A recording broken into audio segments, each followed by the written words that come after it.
you serious? Are you serious? Who is Vladimir Putin, and what is his next move? Breaking news coming out of the Associated Press. Vladimir Putin is now looking to North Korea to build a new alliance.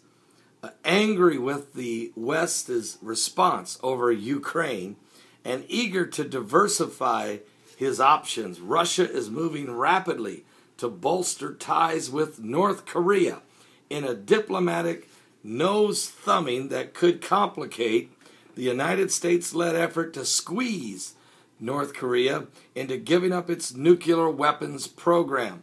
Russia's proactive strategy in Asia, which also involves cozying up to China and has been dubbed the Putin pivot, began years ago as Moscow answered to Washington's much-touted alliance building and rebalancing of its military forces in the Pacific. But it has gained a new, I tell you what, folks, are you serious? Russia has gained a new sense of urgency since the unrest in Ukraine. And North Korea is already getting a big windfall with the high-level political exchanges and promises from Russia of trade and development projects. Moscow's overtures to North Korea's Kim Jong-un reflect both a defensive distancing from the European Union and Washington, D.C. because of their sanctions over Ukraine and a broader long-term effort by Russia to strengthen its hand in Asia by building political alliances, expanding energy exports, and developing Russian regions in Siberia and the Far East. Are you serious? Are you serious? Once again, Vladimir Putin continues to move. The bear is on the move. You know, he just signed this big deal with China for $400 billion, of oil that they're going to sell the Chinese, giving him a strategic advantage economically when dealing with Ukraine and the European Union on the selling of oil to them. Now that he has this guaranteed revenue stream coming out of China for 30 years, he could up the prices and put more pressure on the West. Well, for North Korea, the timing couldn't be better. Since the demise of the Soviet Union and its the fact that it was a member of a communist bloc, North Korea has been struggling to keep the economy afloat and has depended heavily on trade and assistance from its ally China.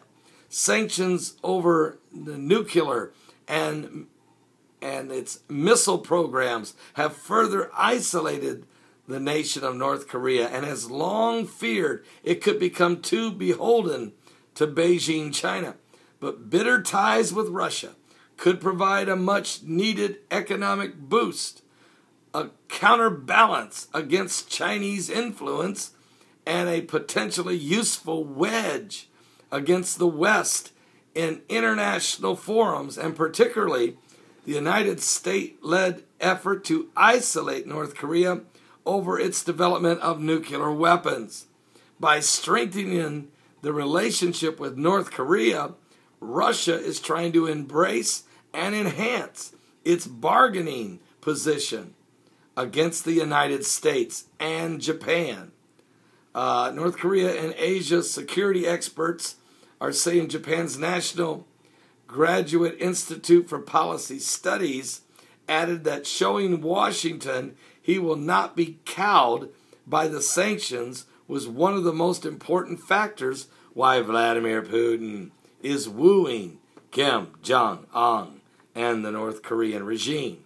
Moscow remains weary of having a nuclear-armed North Korea on its border, but over the past few months, it has counted the North has various economic projects, and it has courted them to come on board, and political exchanges and a vote in Duma, the top Russian legislative body, to write off nearly $10 billion in debt that North Korea owed Russia. So with Russia forgiving North Korea of $10 billion in debt, and you can do that when you just sign a $400 billion deal with China to sell them oil. And you can raise the prices of crude oil through the pipelines of Ukraine that's going to the European Union. Everywhere Putin moves, he makes advancement. And everywhere President Obama moves, he digresses. And this is the reshaping of the world. It looks as if China, Russia, will continue to build in alliances with groups like Iran and North Korea, throw in Hezbollah and maybe a couple other radical Islamists, and Russia continues to build and the bear continues to move. And tidings from the east and the north shall trouble the Antichrist spirit, which was trying to take over the Middle East, and you can read all about that. The Arab Spring, the Muslim Brotherhood revival, has been slowed down because of Russia and China. And that's found in Daniel chapter 11, verses 41 through 45. The Arab Spring is explained in detail, even tells you the countries that would fall, and tells you that Amman, Jordan would stand. But says tidings from the east, which is China, and the north, which is Russia, shall trouble him, speaking of the Antichrist spirit, and slow the process down.